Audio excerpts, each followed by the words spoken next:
All right. Well, people are still trickling in, but given the limited time we have, we might as well make the most of it.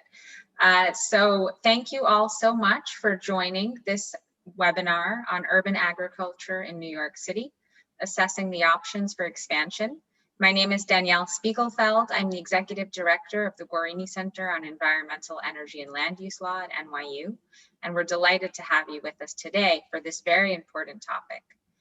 If it wasn't clear before how important community gardens and green space of all forms are in New York City, I think the pandemic has really hit the point home. And there's broad interest in thinking about how we can better promote this use of our limited space, democratize access to it, and then make it part of our plans to a more just and equitable recovery. So I won't waste any time with further introductions. I just do want to briefly introduce by name and identification all of our speakers for today. And then I'll hand it off to Rick Elbaum. I'll say a few words on Rick as well. So we're joined today by Nicole Baum, Director of Business Development and Partnerships at Gotham Greens, Aziz Dakin, Executive Director, New York City Community Gardens for Change, Aishima Harris, Program Director of East New York Farms, and Surbi Sarang, Associate Attorney at Earth Justice. Our moderator today is Rick Elbaum. Rick is a lawyer who practiced corporate law at two firms, Milbank and Kramer Levin, and is in-house counsel at A&E Networks, a media company. He has studied and worked in Japan and Korea, including as an advisor to the Korean government. Rick has always been interested in environmental issues, which led him to pursue an LLM degree in environmental and energy law at NYU School of Law, which he received last year. That's how I got to know Rick, as he took my class in urban environmental law. He's currently a board member at Scenic Hudson, the largest environmental group in the Hudson River Valley, and is the founder of an environmental consulting firm. So without further ado, thank you, Rick, for moderating, and I'll hand it over to you. Thank you, Danielle. Good afternoon to our audience and welcome to our panelists. I'm Rick Elbaum. I'll be moderating today's discussion about urban agriculture in New York City. And for the audience, please feel free to, at any time, submit questions for our panel through the Q&A button at the bottom of your screen. And we will try to get to as many of those questions as we can towards the end of the hour. First off, I'm going to ask each of the panelists to please introduce themselves, and in doing so, to describe the ways in which they have engaged with urban agricultural issues during their professional lives. So to start us off, Aishima. Thank you.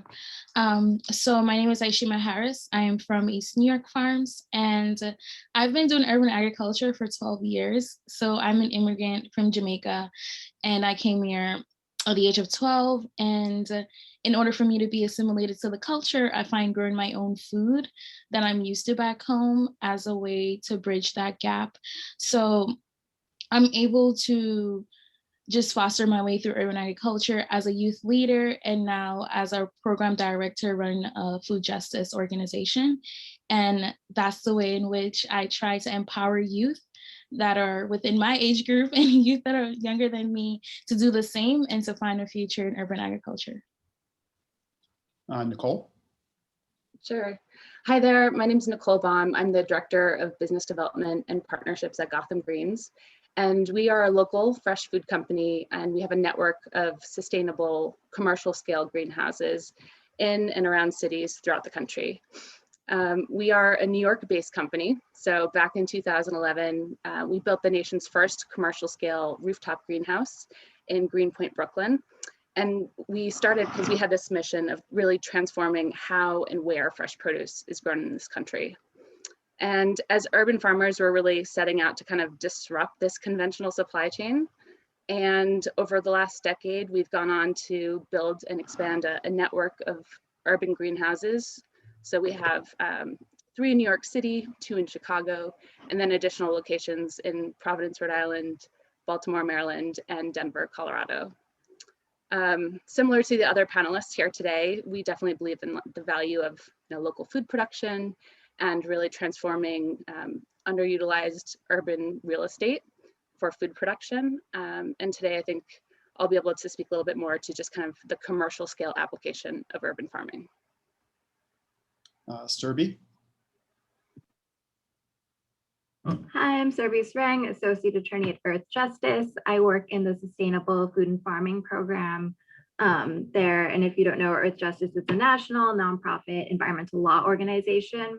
Our Sustainable Food and Farming Program is really focused on 3 areas: reducing climate pollution from the food and ag sector, reducing water and air pollution from the food and ag sector, and increasing access to healthy and nutritious food. And so, for us, urban agriculture really hits on a lot of the points that we care about. It really provides a lot of environmental benefits in a city environment where there is a lot of pollution and not a lot of green space. And it also can really help just provide more access to fresh and healthy food for community members who may not otherwise have that access. And so I would say our 2 main initiatives in this area have really been one, and I'm sure we'll talk about this more, but the Community Gardens Petition, where we're working with New York City Community Gardens Coalition and many other organizations to really beef up protections for community gardens and try to protect those spaces from being developed. And then the other initiative, which I'll just give a little plug for here, is we're also part of the Good Food Purchasing Program, where we're trying to get New York City to change how it procures food and to follow a set of values in making its purchasing decisions for food. And one of those values is, increasing purchasing of local food, and just the more that we can really support, local growers and increase our purchasing of local food, it's more sustainable, and it also just increases the resilience of the city and provides, as I'm sure we'll also talk about more, like in times of COVID, when food supply chains are really at risk, just having local options is really important. Aziz? Hi, everyone. Thank you for inviting me to this panel. I'm Aziz Daykhan. I'm the Executive Director of the New York City Community Garden Coalition. We were formed in 1996 during the Giuliani years of taking land and letting buildings burn, and then taking those lands and selling them to developers for pennies on the dollar. And what came out of that whole piece was community organizers and people in their neighborhoods started to redevelop these lands and created community gardens, basically out of rubble. And we at the coalition advocates for the 550 plus community gardens that are in all the 5 boroughs. We work to ensure that there's permanence, because there's always the push and pull of developers in New York who want land. As you all know, it's just a limited amount of space.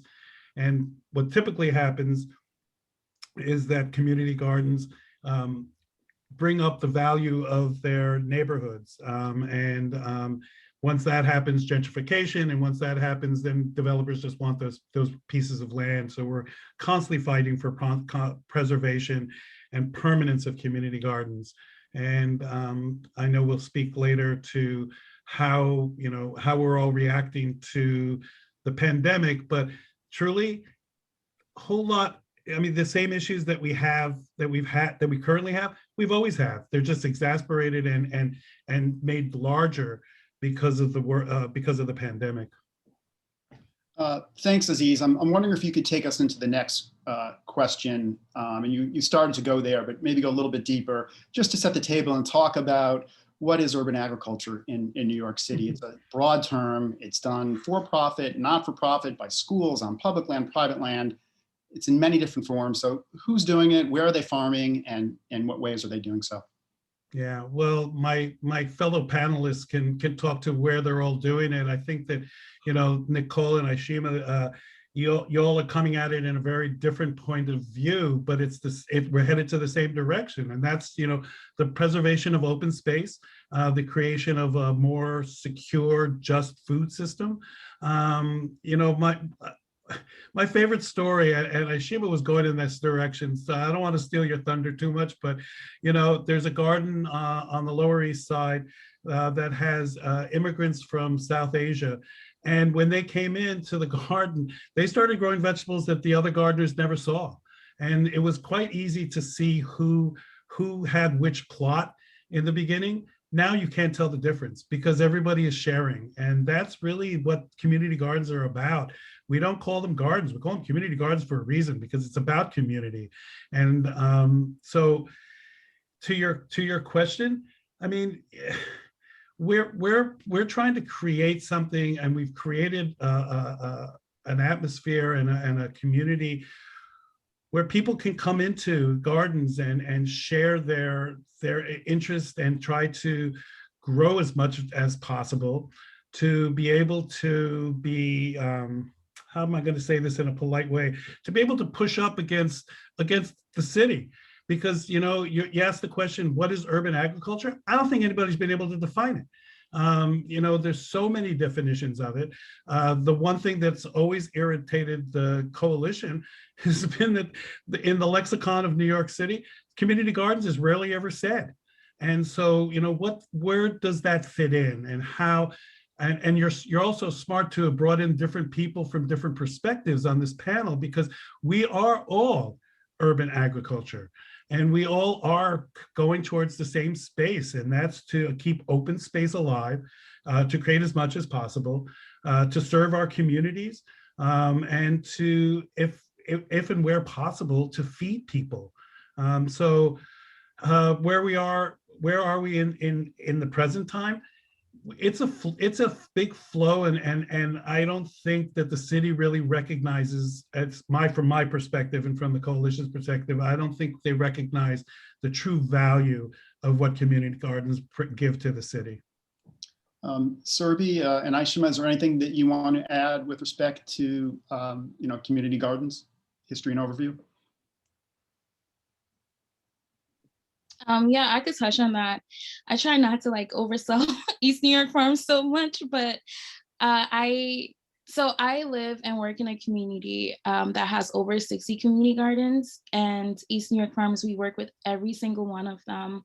And like Aziz was saying, it's like people gravitate to community gardens because it builds a sense of community. And because of the history that we've been seeing with how community gardens build some form of like relationship within communities, like for example, I could walk around my community and talk to almost every single one that I walk past, because they're a part of a community garden, and that's how we relate to each other, and that's how we grow from each other. I could rely on community gardeners to help me build a structure in my backyard if I needed, because we've had those relationships, and because of community gardens, that's the reason why we know each other. We feel more comfortable with each other. And community gardens have been around before I have, so I'm learning the history as I go along. But what I know and what I've seen is that with the nature of community gardens, that brings a lot of information sharing and resource sharing. Seed saving has been a derivative of that, that's been continuous from cultures. Like Aziz was saying, you go into community gardens, you see all these variety of produce that's being grown, not just by one person, but multiple people from the community that are growing together and trying to provide shares for each other and their household. And also community gardeners having to fight for the space because people are being harassed, especially like when you're going through rezoning, like communities like East New York, rezoning is really a pressure for community gardeners, because you have people literally hopping out of their cars trying to ask them to sell their land. And most of our community gardeners are elders, so they get harassed heavily, and we've been trying to fight that as well. Nicole, could you give us a quick overview just of the commercial perspective on agriculture in New York, you know, the companies that are doing it and the different ways that they're approaching it? Yeah, absolutely.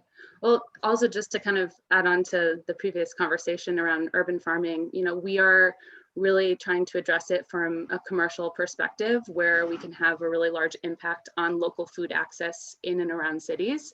But, you know, our founders are from New York City, and they came to this idea, to this concept of the business because of the lack of, you know, year-round fresh produce that they had access to. And while we have these large-scale farms, some in New York City, they're on rooftops, but in other cities where there's like less urban congestion, but there's more space on the ground. We tend to build these facilities in or around cities, but we're always really, there's a strong connection with, really bringing urban consumers, connecting the dots and helping bring them closer to where their food is produced.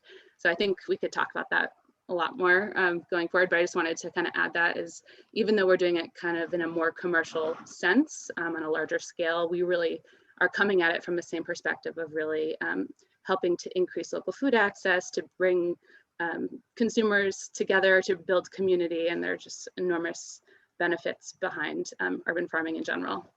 So we are practicing a form of farming called hydroponics, which basically means that we have a recirculated water system. And instead of using soil, whereas in cities there tends to be high levels of metal in soil, we tend to use water and then dissolve nutrients into it.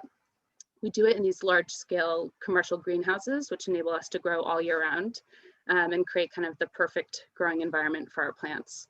So we're primarily focusing on leafy greens and herbs. There are a number of different indoor farming companies that have really blossomed in the last year, and you'll definitely see like all different types of urban farming or indoor farming in general. Some of them include like shipping containers where they've built aeroponic growing systems. You'll also, many of our community partners in schools, like Wellness in the Schools is one of them, or Green Bronx Machine, they use growing towers. There are also indoor farming where you don't even need natural sunlight. So you're using LEDs and other types of grow lights to create photosynthesis. So there are a variety of different ways to do it, but it's definitely become a much more popular way of growing, and it offers a lot of kind of long-term benefits for cities. We've mentioned the pandemic a couple times, and for the next question, I'd like to turn to the pandemic and start with the role that community gardens have played and are continuing to play during the pandemic. And I'm interested in hearing, what different practices or processes have come into place during the time of COVID, and do you think that some of those, practices will continue once we get to the other side of the COVID crisis? So. Aishima, Aziz, Surbi, would love to hear about the role of community gardens during the pandemic.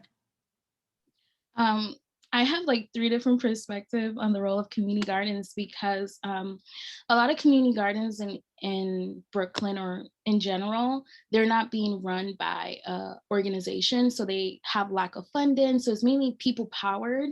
And for East New York in particular, a lot of our community gardeners are elders. So COVID was the most prone to elders, so they couldn't go outside, they couldn't go in their community garden to help maintain the space, and because of that, a lot of people couldn't come into the space because community gardeners were so scared coming in contact with people.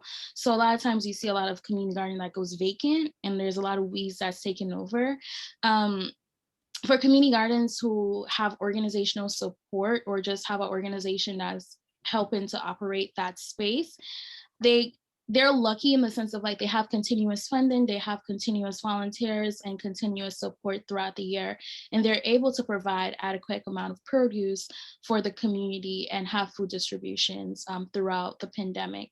And also you have community gardens where only had like one member, and then that person ended up passing away, and there's no succession plan set in place. So there's a lot of community gardens that are also vacant during the pandemic because of COVID. So we're having all these issues that are being flared up when it comes to food access, lack of support, lack of funding for community gardeners, and also when it comes to like space usage, it's not being used adequately where the community gardens could feed the community, because then you find out that we have food pantries and there's food that's being imported in the communities, but then you have communities that could grow their own food, but the resources and the labor that's needed is not necessarily there to support that. Yeah, I'll stop there. I'd like to tag in on that for a second too. All that Aishima said is absolutely correct, but here's the issue. Pre-COVID, when the city budget was in really good shape, the city council, through council member Peter Koo, who chaired the Parks Committee at the council level, they appropriated a lot of money to the Parks Department and to the Green Thumb program, which is the agency that runs the city-owned community gardens. I just heard fairly recently that that there was like $3.9 million in that budget that was directed towards community gardens that the Parks Department didn't recognize, and that's very disturbing because, as Aishima said, we're not just in a COVID crisis, we're in a budget crisis and therefore a resource crisis. And if we don't get the resources, if we don't get the money that's been allocated to community gardens, I'll just say it flat out, we're screwed. And we need to be able to we need to have a better relationship with Green Thumb and the Parks Department for them to realize it's not just a COVID issue, it's a persistent issue where funding for community gardens isn't always accessible. So too many times community gardens spend their hours raising money. And that's a problem, especially if it's on city-owned property where we're volunteers working the land. And if you translate that into people hours, that's millions and millions of free labor going out to city-owned property. So I think that's a big issue of resources. And again, it's about getting food to people. There are different ways that we can do this, but there's so many rules and regulations put on through the licensing process that many times community gardens are stifled being able to do things outside the box. And that's a real issue. On the commercial side, during the pandemic, there's obviously been, focus on supply chains and real scrutiny on the food supply chain in particular. Nicole, I wonder if you could tell us if there's been, and you referenced this, increased interest in investment in commercial urban agriculture. I did see that Aero Farms in Newark announced last week that they're actually going public. Yeah, no, that was really exciting for them and a big kind of monumental kind of first step towards more of like a commercialization and public urban farming companies really expanding that footprint. And I haven't spoken with their team, but I know that they have some larger expansion into different products as well. So it's definitely very exciting for the industry. Yeah, just to answer your question around COVID and the impacts, we definitely have seen, with our community gardening partners, we saw twice as many requests for seedlings. So we typically will donate our lettuce and basil seedlings to local school and community gardens. And we saw, about 50,000 seedlings go out to partners, and we just saw like a enormous increase in the amount of requests that we got. So it was good to see that people were still out farming, especially in the warmer months when you could be outside and it was safe. But definitely kind of as an industry, I think that just COVID has really underlined how fragile our local food systems are. And we really, are grateful to be able to provide that produce. And we certainly saw, especially in the initial March, April of last year, where people were doing much of their shopping online with like Instacart, and we saw just like a huge surge in that. And we're grateful to be able to supply that. I think that's a benefit of being of having year-round production. For the next question, I'd like to talk about a petition that was published in November of 2020 called From the Ground Up, a petition to protect New York's community gardens. And there were, I know that the Community Garden Coalition, Earth Justice, and East New York Farms, together with about 50 other organizations, were party to that petition. So I want to ask if, Surbi, Aishima, Aziz, if you could talk a little bit about the petition, who is it submitted to and what is the primary objective of the petition? I can get us started. So the petition is petitioning the city to designate community gardens as critical environmental areas. And this designation would give them just a small layer of additional protection from development. And so basically there's a New York state law called the State Environmental Quality Review Act that requires, anytime there's a new development or construction or action that could potentially have adverse environmental impacts, depending on certain criteria, you have to do a really thorough environmental review and look at what are those impacts going to be, how can you mitigate those impacts, and it's a kind of a procedural protection to really get whoever's in charge of the development to think about the action and the impacts, and then really think about alternatives and how can they avoid those adverse impacts. And having the designation as a critical environmental area would just make it more likely for, if anyone's trying to develop community garden land or and even anything kind of close by or that would impact this, it would just add an additional layer of requirements for the person undertaking the action to really consider the adverse environmental impact. And there's the law basically allows you to designate a critical environmental area anytime there's 4 different criteria. So basically does this area benefit human health? Is it a natural setting? Does it have agricultural, historical, cultural, recreational, or educational values? And does it provide any ecological or hydrological values that may be negatively affected by disturbances? And so in this petition, we really lay out that if you look at community gardens, they satisfy all the criteria. I mean, to get this protection, you only need to hit one. And when you look at community gardens, they have tremendous human health benefits. They have environmental benefits. Not only are they providing fresh and healthy food to people, but they're also, providing an open space where people can go and be active.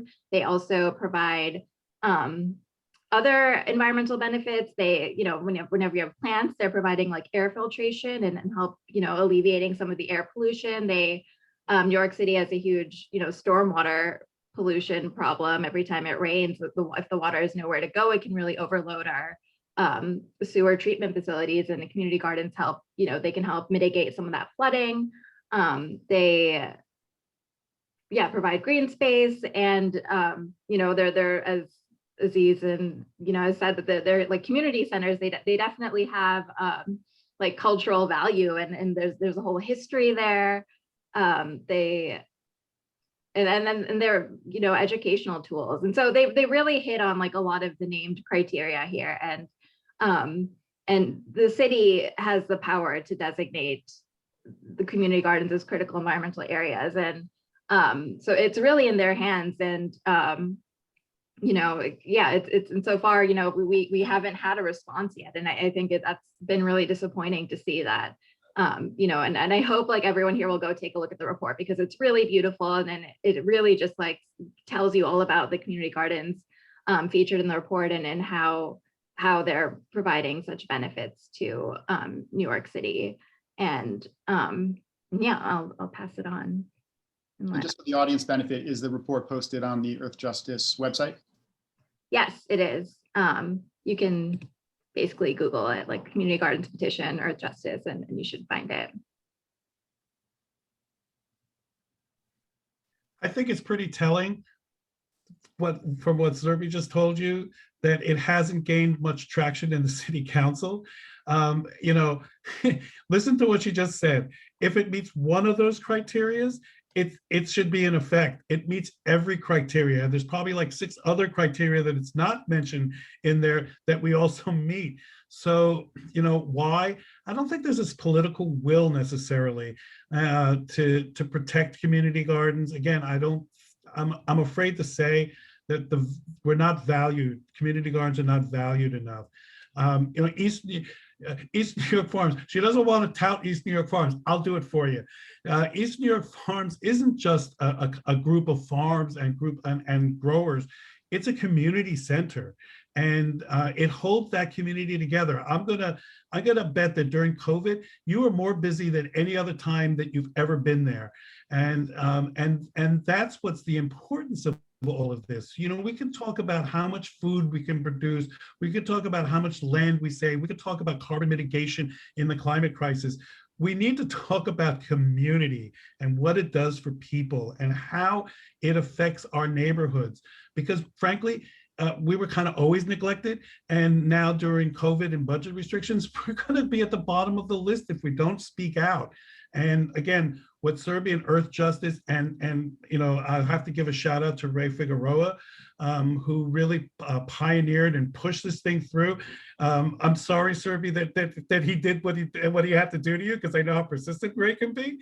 And I say that with complete love for Ray, but you know, that's what we have to do. We have to all get up, and you know, I don't want to leave Nicole out of this either. I mean, you know, rooftop gardens or that kind of urban ag is so vital to this city, and we all need to get together and make this happen. I want to touch on a few things that Aziz also mentioned, as well as that,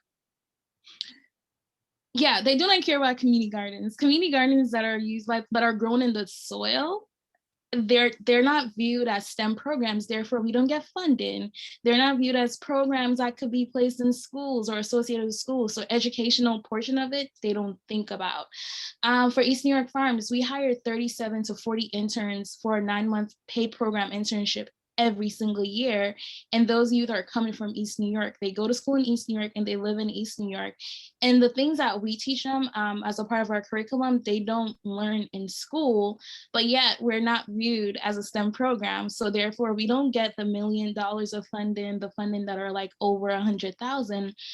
And that leaves us to always be running for money, chasing for money. And these grants are like $20,000 grants, $25,000 grant.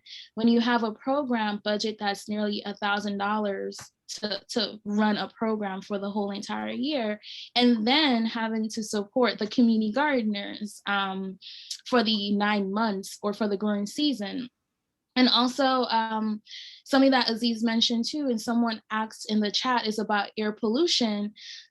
That study shows that as developers are like going into these spaces and digging up all that dirt or old sediment in order to lay a foundation, all that air, all that dust particles that have toxic soil gets blown over onto the crops, gets blown over into the soil, and therefore all the plants is taking all that up. So all we're eating is polluted plant, but people don't think about that. They think about, well, we could move this onto inside the buildings. We could grow aquaponic farming, but at the same time, it's like we're trying to reclaim the space.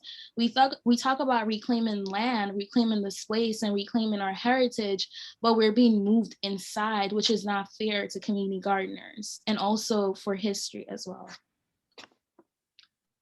There's been a couple of questions submitted by the audience on zoning, so I want to address zoning for a moment, if we could. One of the questions is the following: is there a zoning category for agricultural land in New York City? If not, is there a movement to create a zoning category to protect community gardens or agricultural activities? There was a short period of time when an urban ag initiative was being proposed by Councilman Espinal. He's left the political arena, maybe out of frustration. I'm not really quite sure. And it didn't get a whole lot of traction. And that's the problem. I think if you're going to do rezoning, and Serbi probably answered this a lot, you know, on a different point of view, but if you're going to do rezoning, you have to take into account open space. And you know, we're touching on it on health issues. The communities that community gardens are in, the neighborhoods that they're in, are typically marginalized, and they typically have higher asthma rates and the, other health issues. Again, it's been exacerbated and it heavily shown through the COVID crisis. So, you know, we need political will to make this happen, and we just don't have that. We can bring out hundreds of people on rallies. We can acknowledge that gardeners can vote, but there's just not that will. I'll say this from the very beginning of the formation of New York City, when the Europeans came here, the power was in the hands of people who owned land.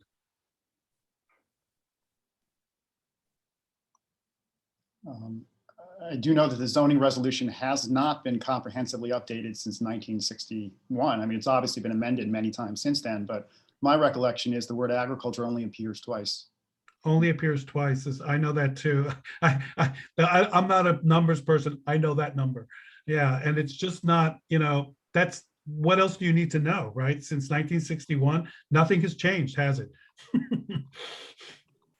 We've talked a little bit about the city council, and there have been several bills just in the last 3 or 4 years that have been introduced that relate to urban agriculture. Aziz, you referred to, I think, one that was about an urban agriculture plan, but the most recent activity has been on Bill 1059, which was introduced back in 2018, but there was a hearing just this past January 27th in front of the Parks and Recreation Committee. The bill would require the Parks Department to conduct a study on community gardens that are engaged in farming and agriculture, and to make recommendations to the mayor and the speaker on how to support and increase farming and agriculture in the city. Aziz, I know you testified at that hearing, and Serbi, I know one of your Earth Justice colleagues also testified. I wonder if you could speak to 1059, how would you like to see that study conducted, and what would you like to see come out of it? Wow, how long do we have? Well, I think everybody on this panel should be involved in that, and it should be participatory. I've often found over the years that I've been doing this that the Parks Department is one of the most siloed agencies in the city. And I fear that whatever study they do will just be to benefit their own agenda and not the agenda of the people. So we need participation in that bill. We need to have our voices heard in that study. I've seen this before. I think we've all seen it before. Where does it go? How does it get produced? And who are the beneficiaries of it? Those are unanswered questions. Yeah, and I'll just say, I guess, I don't know. I think it's obviously a great bill, and the more attention we can bring to community gardens and the more we can highlight just, the valuable benefits they provide, the better. But I also so the mayor's office also released their 10-year food policy plan, and in there they talk about how they really want to increase urban agriculture and increase access to healthy and nutritious food. And so, in theory, everyone is on board with this, and it's really just disappointing to see them saying that they really value all these things that community gardens absolutely provide, but then failing to actually take, concrete action that would protect them and support them. And so I definitely agree that, the study is great, but it definitely needs more momentum to make sure that all these things actually get implemented and not just, written about. And I apologize. I'm older than everybody on this panel, and I've been through these before, and I don't mean to be so cynical about it. So I thank Serbi for at least going more positive, but we do need participation, all of us. And we need to include, when we do that, we need to include the work that Nicole is doing with Gotham Greens. We need to include everybody in that. I could also jump in too, as well as participation in who the bill supports or the finding supports the most or what comes of it. I think also working with local nonprofit organizations that are already doing the work and have the connections, because the city could hire 1,000 people to go into communities and get these answers, but the community gardens are going to be reluctant because they're not going to trust them. So I think working with people that are already on the ground doing the work is more beneficial in order for them to gain the responses that they're looking for. Nicole, you alluded to this earlier, Aziz just touched on it. Nicole, you talked about some of the work that Gotham Greens is doing with community gardens and schools, and I want to sort of explore the opportunities for there to be partnerships between the commercial side of agriculture in New York and the not-for-profit side. So I wonder if you could elaborate more on what Gotham Greens and perhaps others are doing. For sure. Yeah, so back when I joined the company in 2014, I helped to set up our community outreach program. So initially, being a local urban farming company, we thought about, do we start our own branch of, do we start our own nonprofit? And quickly just realized there are so many great people that are already doing this work, that really our opportunity as a commercial scale farmer was to provide resources. So that's where we started with providing seedlings, and we do that every year, providing kind of 2 to 4 week old seedlings that can be used in schools for environmental education and wellness programming. Also, that can be planted at a local community garden. That was just an initial way to kind of increase that access, and that's something that we already have. And a lot of these schools or community gardens don't necessarily have the space to really propagate these seedlings in large quantities. So it's a way for us to also be able to distribute them, with, next week or in a couple weeks for Earth Day, we'll be working with one of our partners, Wellness in the Schools, to distribute some of our seedlings to kids that are just going home and being able to encourage them to grow their own food and kind of increase the awareness around, like, basil doesn't just come in, you don't just get it at a supermarket, you can actually grow it, and helping kind of connect the dots. So that's an initial way. And then we host tours. So you can see in my background here, this is actually from our greenhouse that's on top of Whole Foods in Gowanus, Brooklyn. That location itself is a super fun site, and part of our mission is really to go into these underutilized locations throughout cities. And we have a location at the former Bethlehem steel mill in Baltimore, similarly at a steel mill or former steel mill on the south side of Chicago. So part of our mission is really to help increase awareness around local food production and gardening in general, and with that opportunity to educate and provide seedlings to community, that's a way that we can help to build enthusiasm and awareness for it. And currently are not able to host tours inside our greenhouses, but this outdoor observation deck space that you can see, as well as a new virtual touring platform that we have on our website, enables us to just help to really bring consumers into the fold and help build that awareness. I think, urban farming in general is just so appealing, because if you look at the systemic issues, 98% of leafy greens and herbs are being grown in California and in Arizona, and then they're hauled long distances before they are in places like New York City. So we really wanted to build awareness around kind of that long haul transportation, the environmental footprint, and also just the nutrition and benefits of really supporting your local community, and that includes local job creation. Nicole, a question came in from the audience for you. Just, do you think that urban agriculture ultimately can be scaled up enough to provide a significant share of food needed by a large city like New York City, or will it inevitably continue to be sort of a niche supply? Yeah, I don't think that urban farming, or I should really speak to kind of our form of farming, which is hydroponics. I think we've been really careful to not say this is the one size fits all approach, that this will replace all different soil farmers, or we really see this as a complementary way of farming that is really well suited for things that are highly perishable and typically travel long distances. So again, kind of leafy greens and herbs tend to be our main focus. In the last 5 years, I think it's about it's like a 56% increase over the last 5 years in urban farming. And, that's including rooftop farms and warehouses and communal spaces. That's based off of some data points from the USDA, but there's been a significant increase over the last 5 years. And definitely think that, there's a role for it to play, but our careful and kind of skeptical of saying that this is the future of farming and this is like the one size fits all approach. Aziz, you had referred earlier to the Green Thumb community license agreement that's signed between the Parks Department and each community garden that's on Parks Department land, of which there are some 370 or so.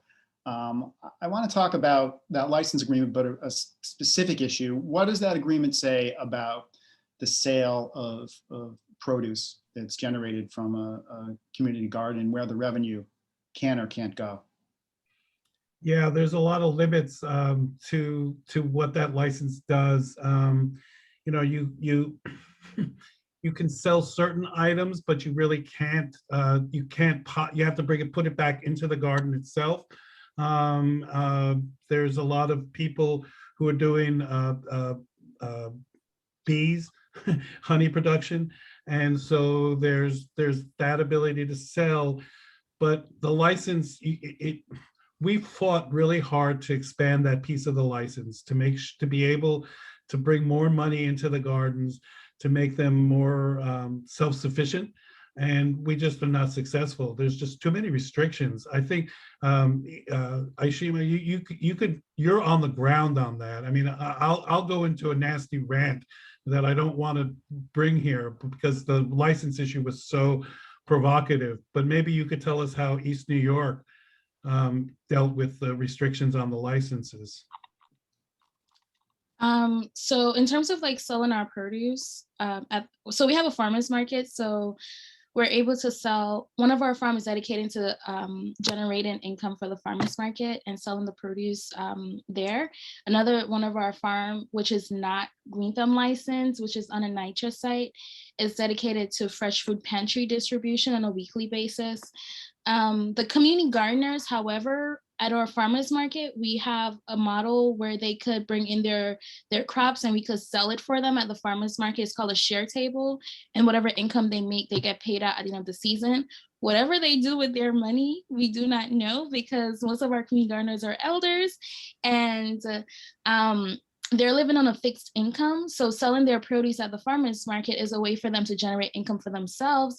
And the issues that community gardens are finding is that if they invested so much of their time and effort into growing produce and growing food, why can they not sell it if they're investing their unpaid time and effort? Green Thumb in the past have tried to get those numbers from the community gardeners in terms of like their sale that they make at the farmers market. But we've collected those data, but we're not obligated to share it with Green Thumb. And it just brings up a point of this distrust between the gardeners, the community gardens, and Green Thumb at this point. And you know, to be quite frank, it's something that we need to repair. I want to go back just, you know, I know there was another city council bill that talked about, you know, loosening up this revenue issue. And there are a couple of bills that we've been referring to within the last couple of years, calling for a comprehensive urban agriculture plan and for actually an office of urban agriculture and an urban agriculture advisory board. And I just wanted to ask, you know, all the panelists, how important do you think it is, if we're trying to expand agriculture in the city, to have a comprehensive plan, to have a dedicated office, and also to have an advisory board?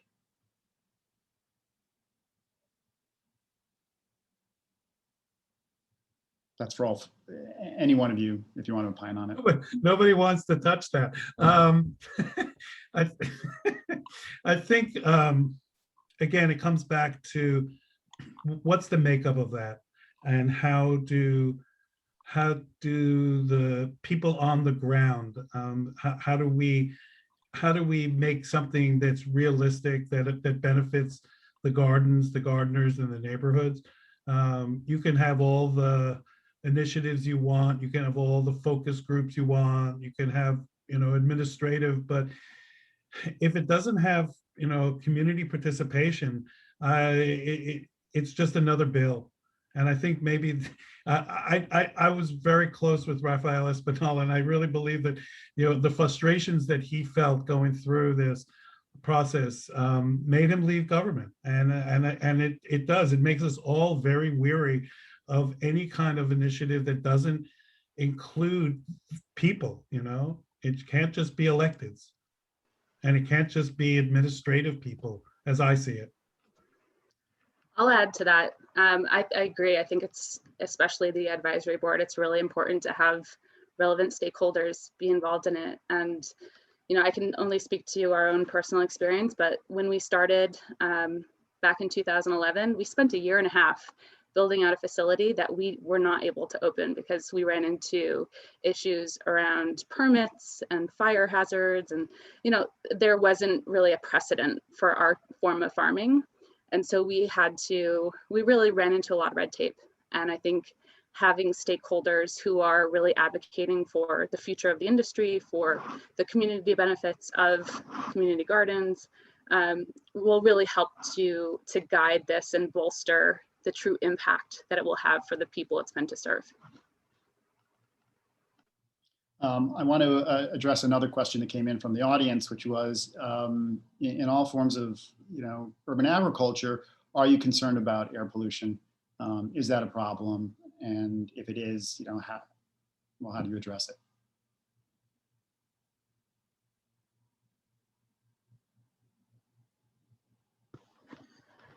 I can speak to growing in a controlled environment with our greenhouses. The rooftops and the windows do open and close, so we do get some air that is coming in, but as just part of being like GAP certified, which is a level of food safety in order to be able to sell to commercial scale, like to grocery stores and to restaurants, we need to have stringent food safety. So we have not had any issues, but we do take regular tissue and water samples just to ensure that there is no pollution or no impact on our plants from being grown in the city. And isn't that really a call for why we need more community gardens? Is because we're carbon mitigators. So, this is also intersectional. More community gardens, better air. I want to share that Cornell Extension, they're actually working on an air pollution reader to place at community gardens that's based on Wi-Fi and solar energy. So community gardeners could get reports on their air quality to see like what's around, what's going on in your community. Someone shared that there was like a fire like 10 blocks away and the air polluter was able to pick that up. Also, right now, community gardeners don't know what's around them and what's going on because they do not have the materials in order to protect them and to protect the plants that they have. All we have is like soil, compost, water, and seeds. Okay.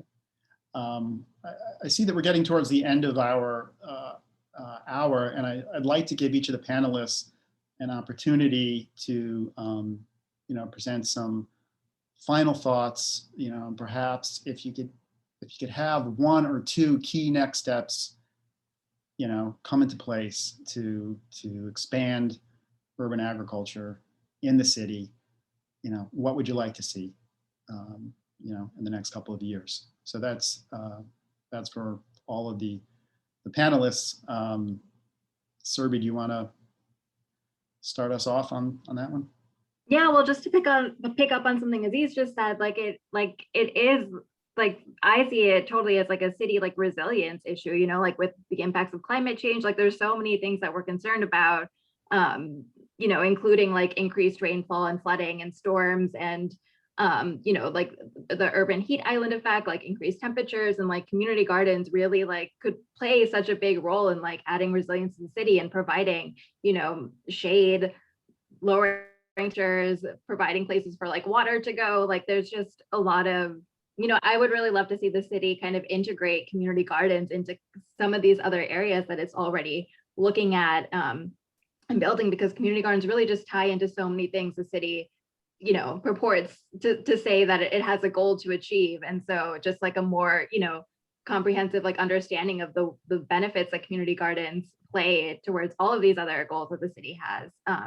I would love to see that. And, and just so like we are continuing to accept signatures on the petition. So encourage you all to go find the petition and sign on, and to definitely talk to your council members about supporting these bills and supporting the petition. And I think the more support that we can get from a broader group of people, the more successful, the better the chance we have of these things going somewhere. So Aishima?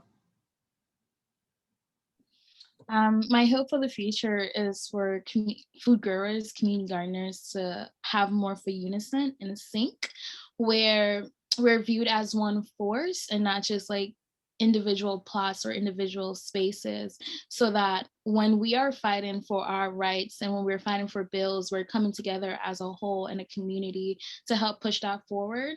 Until we get there, I feel it's hard for us to be recognized for the work that we do continuously. So I hope for us to develop some form of unity. Nicole? Yeah, I think it comes down to, on my end, just advocacy and really investing in your communities and not taking a passive stance, really looking into where your food comes from and where is your local community garden and how can you help support them, whether that's through volunteering or that's by offering resources. I think there's a lot that people can do to be more involved and to kind of reclaim some of their power in it. And that comes down to your purchasing decisions, where you spend your money. Aziz? Yeah, everything that everybody said. I think that what we really need to recognize is that we won't get anywhere in expanding the scope of community gardens and the resiliency of community gardens until we keep addressing it to the electeds of this city, to make it a priority, to make whatever bills are proposed are substantial, that have some amount of tooth to it, where they actually, whatever they say, would be held to. And I think we need to have a better relationship with the Parks Department, and we need to just if you think COVID is the crisis of the decade, just hold your hats, because the next crises are going to be even bigger and going to affect the city in the same ways, but in a larger scope. And community gardens, urban agriculture, these are all ways to give food security to people in need. And the city is in desperate shape for getting food to people.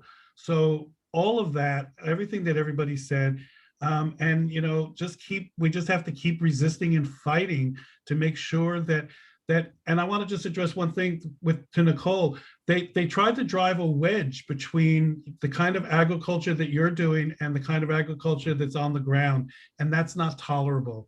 And I'll admit, I may have been a part of that process and have come to realize I may have been used in that sense.